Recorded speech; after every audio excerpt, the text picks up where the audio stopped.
Hey guys, welcome to our Ancient Egypt series, and this week we're going to talk about the Nile River essay, which you're all about to undertake.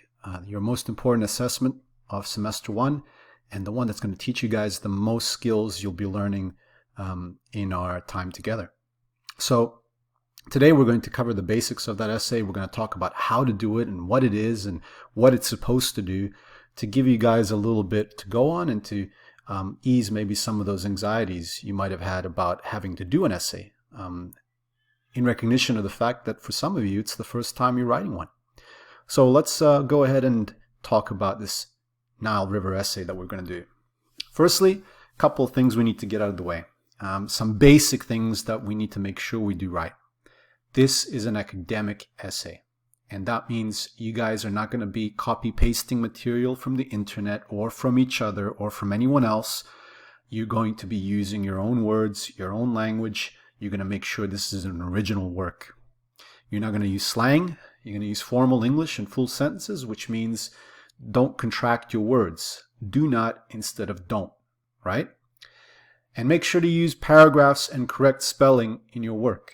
Make sure you edit it. You know, as you guys go through this process and you create drafts and you get your teachers to check them, make sure that you are, spell checking your own work before handing it anything up, for any kind of draft, and make sure that it's readable. So the most basic details of what you guys are going to be doing. You're going to be writing a 500 to 600 word essay, which means an extended piece of writing, an argument. You're going to be completing it on a Google document and you're going to submit it through MassCom, and your teachers will give you details on that, and those are forthcoming. This will be due at the end of week 6, so we're in week 4 right now, but your teacher may specify a different date, and that's fine. Go with that. The essay will be graded out of 20. So standard grading structure out of 20 means that 10 and 11 is a D, D+, which is a pass. 12 to 13 would be a C and C+, 14, 15 a B, B+, 16, 17 an A, and 18 and above A+. Okay, so this presentation is all about how to build an essay on the River Nile. The very first thing you need to know, the question. The question that you're all going to be answering is this: the Nile was the lifeblood of ancient Egypt. Discuss. Now, lifeblood means something incredibly important, something without which you would die. So basically, the Nile was the thing that allowed ancient Egypt to exist. And you're going to be discussing that. You're going to be responding to that statement. It doesn't sound like a question, but it is. Now, this presentation is going to show you how to do that.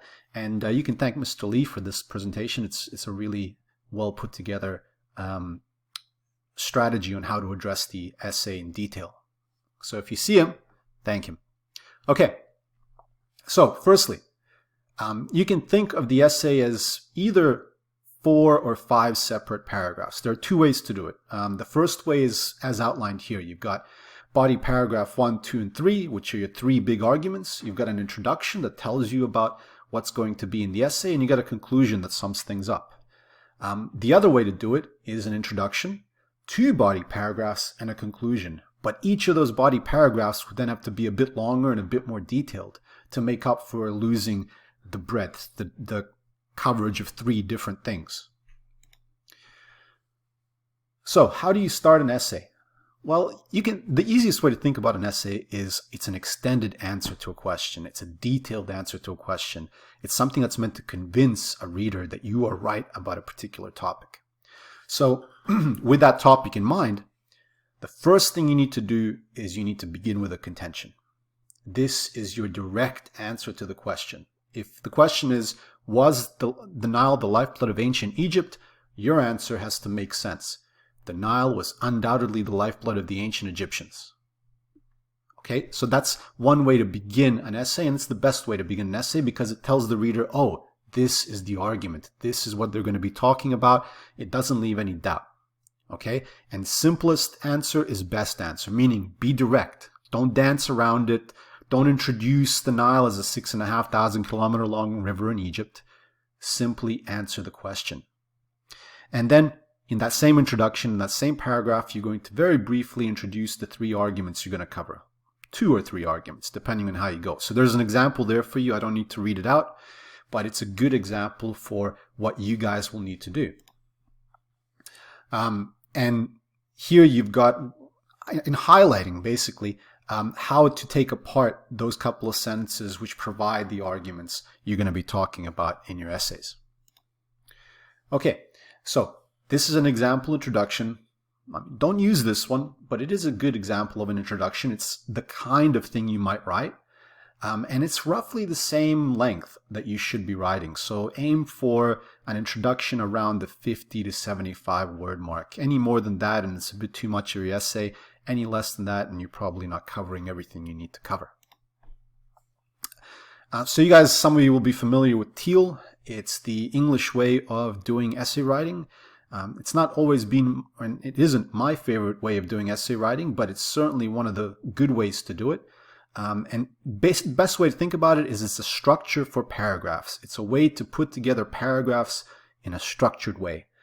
So we're going to go through each of these pieces of the acronym. So each of the letters in this acronym, starting with topic sentence. And a topic sentence is basically the contention of that paragraph. It's the thing you're going to be talking about in that paragraph. If we're going to use an example, let's say our first paragraph is about farming.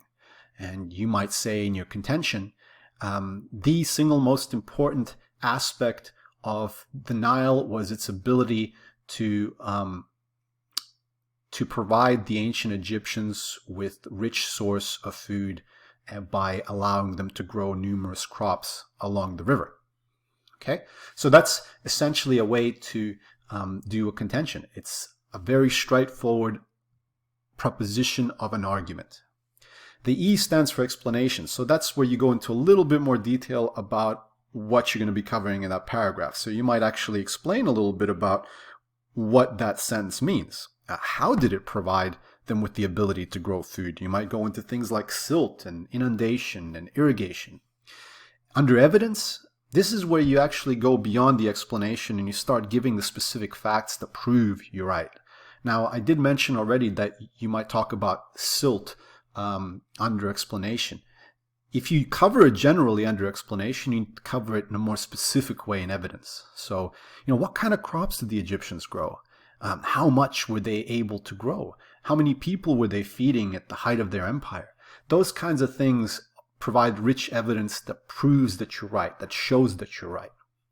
And then finally, once you're done giving evidence, which should be the biggest part of your paragraph, you're going to basically include a link, a thing that talks about how your evidence goes back to your contention, how your evidence proves your contention. That's basically what we call analysis outside of TEAL, but it's a way for you to give your viewpoint on the evidence you've just provided. And it's a really important thing to do to show that you're aware of how it all ties together. So here's an example of a body paragraph, the main idea of which is farming. You've got the topic sentence, you've got an example explanation, you've got some evidence, and you've got a link. Each of these, of course, is just an example. Your own paragraphs will be longer. Your own paragraphs will be more detailed.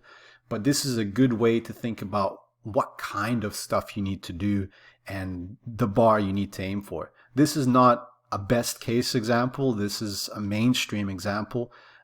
Just something to show you what it might look like in a very basic way. But of course, you guys are expected to go further, to develop your ideas more, to include more specific facts. Here's what it looks like when it's all together. And really, like I said, you're aiming for something slightly longer, perhaps, with a little bit more in the way of specific fact. But this is a solid example. This is the bar under which you should not go. You need to get over this bar in order to get the best possible marks. So once you're out of that first paragraph, once you finish it, you repeat it for the second and third paragraphs. And you might look at a couple of other major ideas that we've been talking about when it comes to the ancient Egyptians.